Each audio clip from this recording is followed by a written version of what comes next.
তো hello guys, সবাই কেমন আছেন? আশা করি সবাই ভালো আছেন। তো আমরা চলে এসেছি এখন ভিডিও শুটিং করতে। তো নতুন করে আবার আমি চ্যানেল খুলেছি, আবার নতুন করে ভিডিও শুটিং চলছে। তো আমরা চলে এসেছি এখন কোন লাইনে।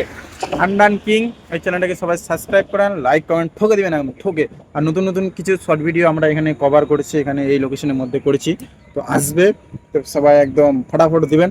আর এখানকার ভিউটা তো একটা আলাদা লেভেলে, আলাদা। আমি একদম। তো ছেলেটা আলাদা, এটা তো আলাদা তো আলমবাগে তো সবাই চেনেন আপনারা। তো আমরা এই জায়গায় চলে এসেছি ভিডিও শুটিং করতে। তো খুব তাড়াতাড়ি, খুব শীঘ্রই চলে আসছে ভিডিওগুলো, ধামাকাদার। ধামাকা শর্ট তো ভিডিও আসবে। এই জায়গাটা তো আপনারা সবাই চেনেন, বিশেষ করে যারা রায়গঞ্জের পাশে পাশে আছেন তারা এই জায়গাটা তো একদমই, এই জায়গাটা তো অবশ্যই এসেছেন। তো আজকের ব্লগ আমাদের এই পর্যন্ত ছিল। আর যারা আমার পেজকে ফেসবুক পেজকে ফলো করে নিয়ে ইউটিউব চ্যানেলকে সাবস্ক্রাইব করে তারা তাড়াতাড়ি করে নেবেন। আর হ্যাঁ, আমার ফেসবুক পেজের নাম হচ্ছে এসকে হান্নান। ওহো, তো তাড়াতাড়ি ফলো করে নেবেন।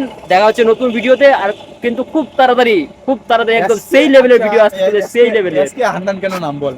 एसके হ্যাঁ, নামটা কেন দিয়েছিস এসকে হান্ডান? एसके मतलब शेख, शेख का मतलब है एसके। और अन्ना, थोड़ा बहुत हिंदी बोल लेते हैं हम, लेकिन हाँ, हिंदी तो सबको आता है, क्योंकि इसका ऑडियंस हिंदी बहुत अच्छा खासा बोल सकता है, लेकिन समझने के लिए भी बंगाली भी बहुत अच्छा खासा समझता है। क्योंकि बंगाली बहुत, बिहारी लोग या जो कुछ है, लेकिन बंगाली बहुत अच्छे से समझ रहा है, भेजे में घुसा रहा है। तो दोस्तों वीडियो आज की आज की ताजा खबर न्यूज देख पा रहे हो आप लोग, हंडन की। তো গাইজ আজকে ভিডিওটা এই পর্যন্ত ছিল। দেখা হচ্ছে নতুন ভিডিওতে, ততক্ষণ পর্যন্ত বাই বাই। ততক্ষণ পর্যন্ত আমাকে দেখতে থাকেন, টক টক করে, টক টক করে।